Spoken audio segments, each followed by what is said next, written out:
Amigos, bienvenidos como siempre a este que es tu programa Fitness con Sócrates. Para mí siempre un placer poder llevarles este contenido en materia saludable y a nivel de cuidado personal. Todo lo que tiene que ver con tu salud física y hablando de la física, no nos olvidemos de la salud mental. En el día de hoy damos continuación a la segunda parte con la entrevista con nuestro queridísimo el doctor Gino Martínez, hablando de este tema tan importante y más en estos tiempos sobre lo que es la salud mental. Recuerda seguirnos en nuestras redes sociales de Instagram, YouTube, conectar con nosotros. Gracias a todas las personas por los comentarios y compartir este programa en YouTube, en WhatsApp, en todas las redes sociales.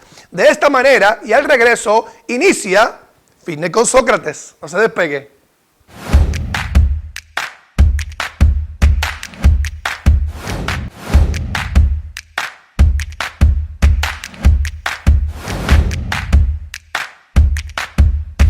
Gino, ¿cuál es la diferencia entre estrés y la ansiedad? Porque me parece que guardan mucha relación.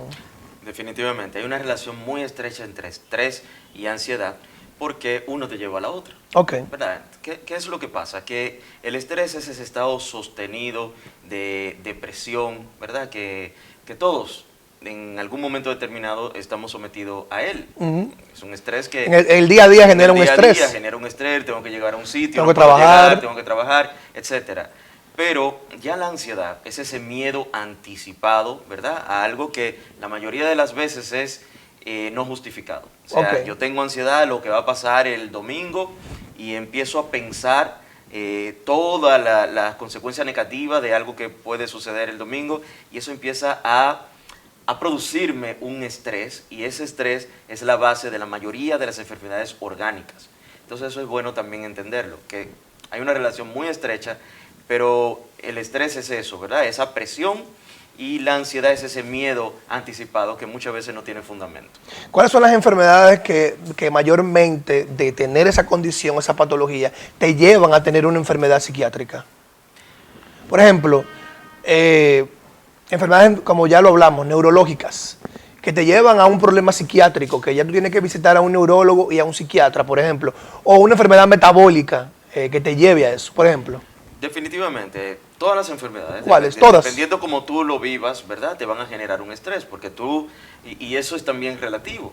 Hay personas que se estresan porque tuvieron un accidente, por ejemplo, y eso no es una enfermedad, pero hay personas que le diagnostican algo hoy, y ya eso empieza a generarle una ansiedad, y eso va a repercutir, ¿verdad? Va a agravarla. Pero lo que sí está confirmado, y en todos los libros, todavía en los diagnósticos de medicina interna, tú buscas causas principales de enfermedad tal, cardíaca, estomacal, etcétera, y vas a encontrar estrés como una de las principales causas, ¿verdad? Y obviamente eso va a desencadenar que te cause toda esta serie de preocupaciones que va a aumentar, ¿verdad?, el efecto de esa enfermedad o la gravedad que pueda presentar. ¿Qué diferencia hay entre la ansiedad, que es un miedo anticipado a lo que pueda pasar en el futuro? Ansiedad es ese exceso de futuro, ¿verdad? Y lo que es un pánico o ya una fobia. Mira, el pánico es ya esa ansiedad al límite. Es ese ataque de pánico, como se conoce muy bien, es cuando esa persona ya maneja tanto nivel de ansiedad sobre un tema específico que entonces tiene una sensación eminente de muerte, empieza a sentir que no está respirando bien, siente que todo se desvanece, y ese momento paralizante es un ataque de pánico, y es como la culminación, ¿verdad? El clímax de lo que es una ansiedad bien acentuada. Ya lo que es fobias, hay miles, millones de fobias, porque va a depender... Fobia a los perros, a las alturas. Fobia a lo que a ti, en un momento determinado, te da miedo. Te dio un miedo, ¿verdad?, patológico. Porque entonces ahí empieza, es tan variado, y por eso hay tantos nombres en relación a las fobias. Cada día uno va descubriendo agorafobia, claustrofobia. Eso tiene que ver, ¿verdad?, con lo que a ti específicamente te marca o te da ese miedo paralizador. Entonces, volviendo al tema de lo que tiene que ver con las enfermedades mentales, ¿cuál es el tipo más frecuente de enfermedades mentales que tú consultas?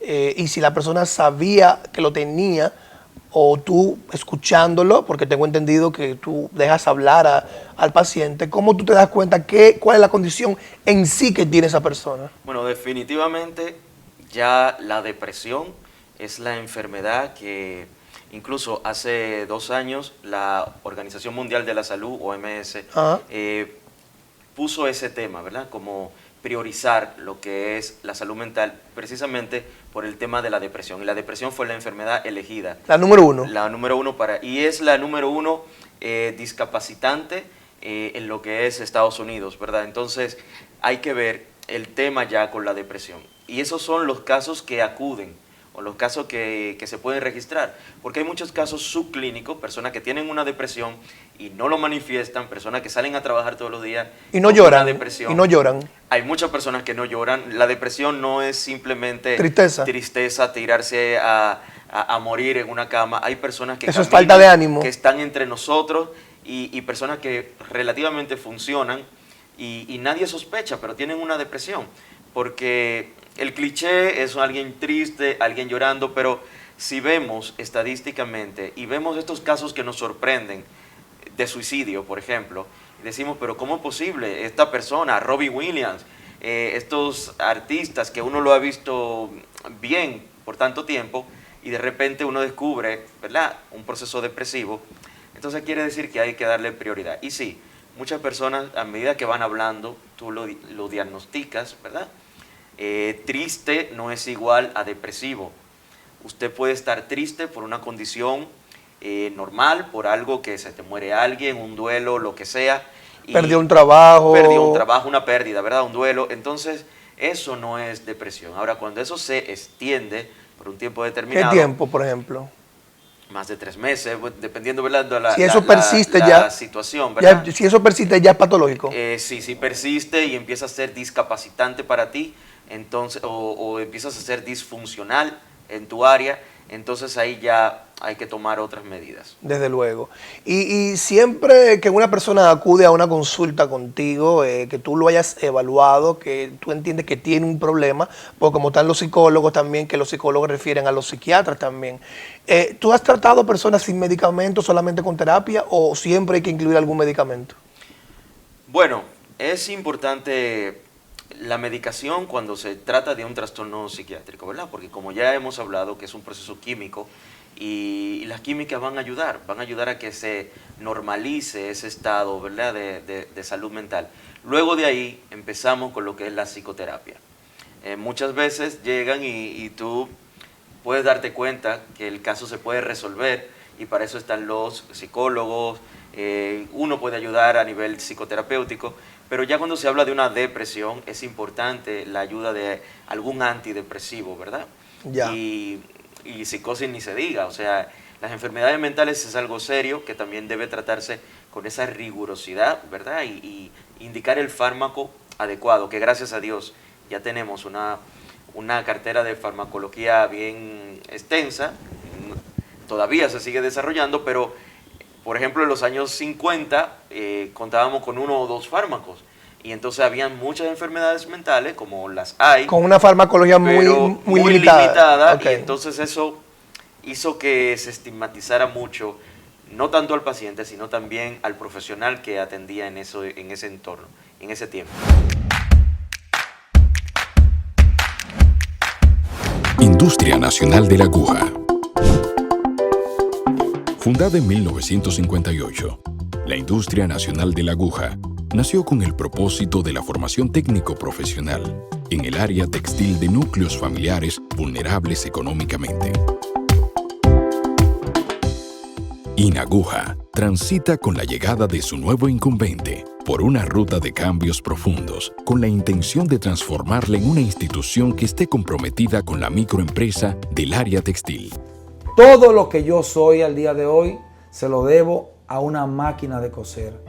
Y eso me hace a mí trabajar con ahínco, con entrega y con pasión a favor de este sector.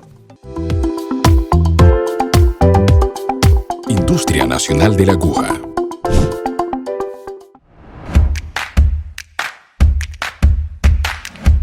Bien, Bien amigos, y les traigo ahora una importante recomendación para su salud, y es que si usted quiere perder peso, aumentar masa muscular o simplemente mantenerse mejorando sus hábitos de vida con un estilo de vida muy saludable para llegar a su meta, pues yo le puedo dar la solución a través de mis servicios de asesorías y entrenamiento personalizado con asesoría en nutrición. Todo eso, Sócrates Alba Fitness Coach. Puede seguir nuestras redes sociales.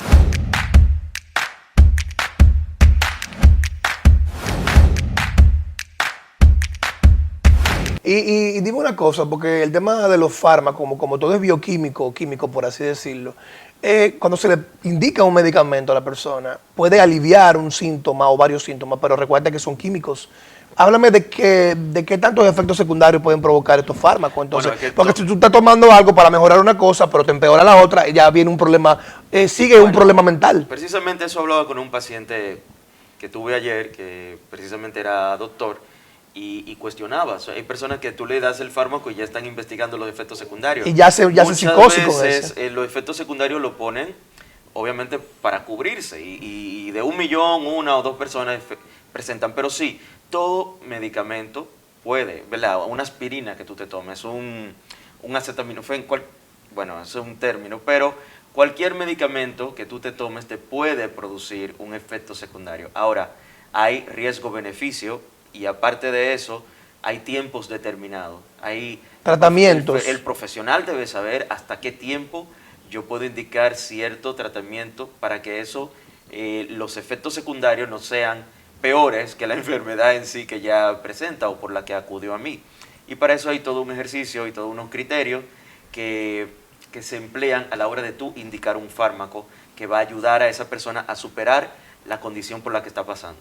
¿Por qué se dice que ir a un psiquiatra es para ricos? Por ejemplo, he escuchado mucho eso en el ardor popular, de que tal vez no tienen posibilidades económicas de visitar a un psiquiatra porque normalmente no cogen seguro médico y tienen una consulta a un precio quizá no accesible a la persona. Y la persona tal vez quiere saber si tiene esta condición. ¿Qué hacer en ese caso? Por ejemplo, una persona de escasos recursos, ¿hay hospitales para esto? Claro que sí. O una consulta privada, porque hablan de la psiqui como algo lo más allá, porque de hecho los fármacos también son bastante costosos, corrígeme. Bueno, hay una realidad con eso y también hay un ideal que se creó hace mucho tiempo en el cual las personas de élite eran las que promocionaban que iban a un terapeuta. Yo tengo mi terapeuta, a un psiquiatra. Eso se volvió mucho, muy de moda en un tiempo, ¿verdad? Entonces, las personas se han quedado como con esa idea. Pero aparte hay una realidad. El acceso a la psiquiatría, a la psicología, estaba siendo muy limitado.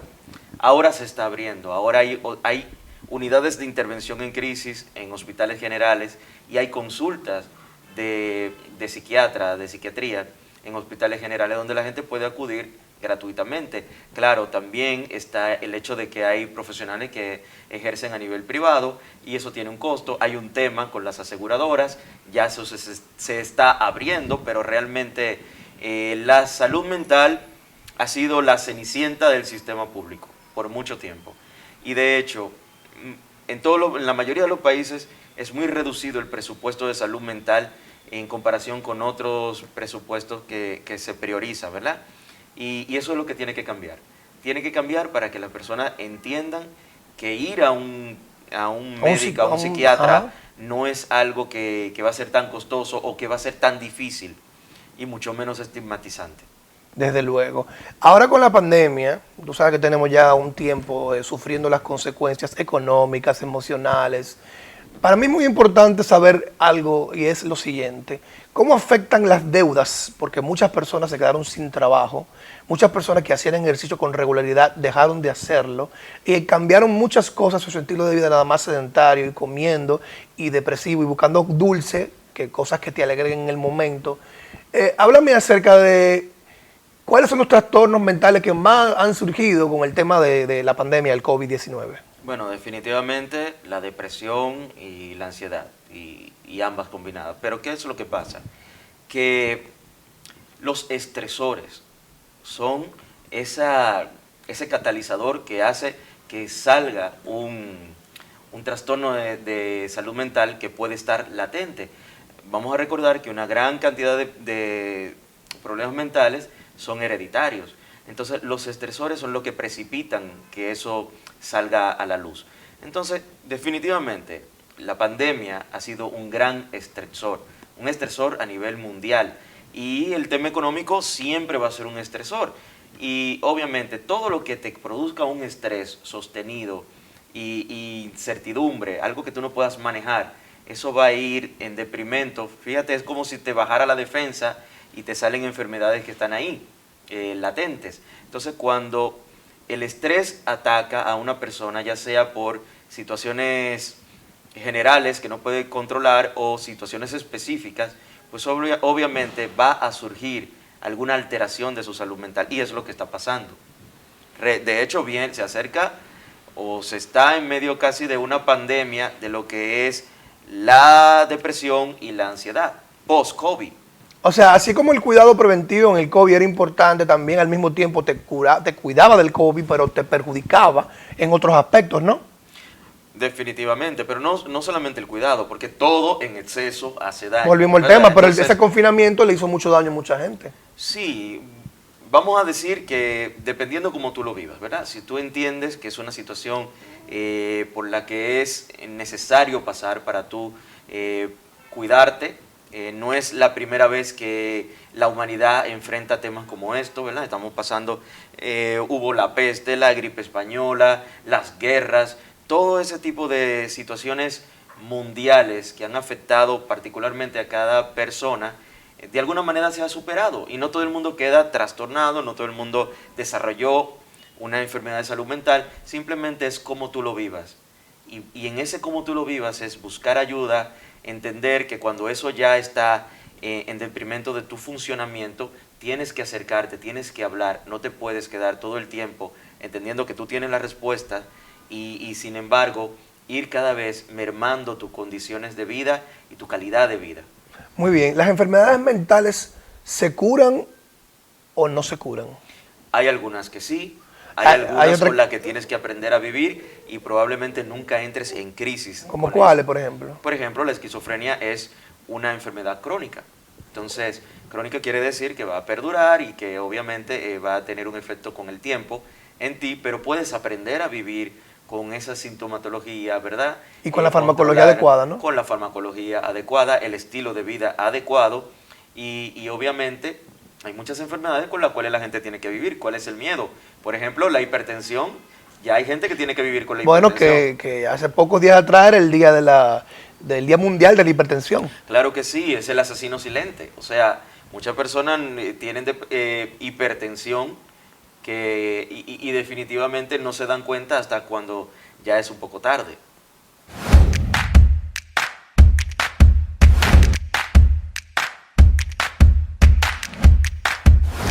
Amigos, lamentablemente el tiempo se ha terminado. Dicen que lo bueno dura poco, unos minutos bastante interesantes e importantes para orientarles, educarles en todo lo que tiene que ver su salud a nivel físico y desde luego este programa temático de la semana pasada a este que fue relativo a la salud mental. Recuerden que si usted tiene algunos síntomas psicológicos y se salen de su control, visite a un psicólogo primero y si ya el psicólogo lo refiere, ya saben que pueden consultar al doctor Gino Martínez, quien estará con los brazos abiertos para ayudarle en su tema de salud mental. Muchísimas gracias al doctor Gino por haber estado con nosotros en estos dos programas y será hasta la próxima semana. Recuerde suscribirse a nuestro canal de YouTube y por supuesto seguir en todas nuestras redes sociales, comentarlo y compartirlo. Muchísimas gracias, bendiciones y será hasta la próxima.